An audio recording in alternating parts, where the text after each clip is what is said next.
ఎప్పుడైనా సరే అహంకారం ఎందుకు వస్తుంది అంటే అన్నీ నాకు తెలుసు, నా అంత వాడు లేడు అన్న భావన ఉంటే, అన్నీ నాకు తెలుసు అన్నప్పుడు అహంకారం. నాకేం తెలుసు? సర్వజ్ఞుడైనటువంటి వాడు ఈశ్వరుడు. ఆయన నాకన్నా తెలుసున్న వాళ్ళని ఎందరినో సృజించాడు. ఆయన నన్ను ఇవాళ 4 మాటలు నేర్పి ఇక్కడ కూర్చోపెట్టి తరించరా అన్నాడు.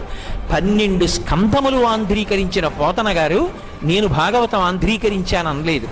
నేను భాగవతం ఎందుకు రాస్తున్నాను అంటే నా పాపం పోవడానికి నా చేత పరమేశ్వరుడు భాగవతం రాయించాడన్నాడు. కోటేశ్వరరావు ఎందుకు ప్రవచనం చేస్తున్నాడంటే నేను వెళ్ళి శ్రీశైలంలో ప్రవచనం చేశానని గొప్పలు చెప్పుకోవడానికి అనకూడదు.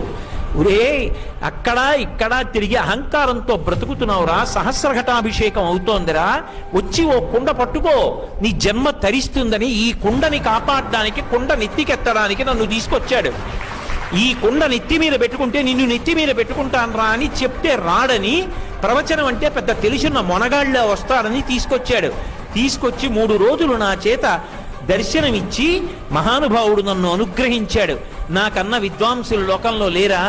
ఎందరున్నారో వాళ్ళ పాద ధూళికి నీ సరిపో.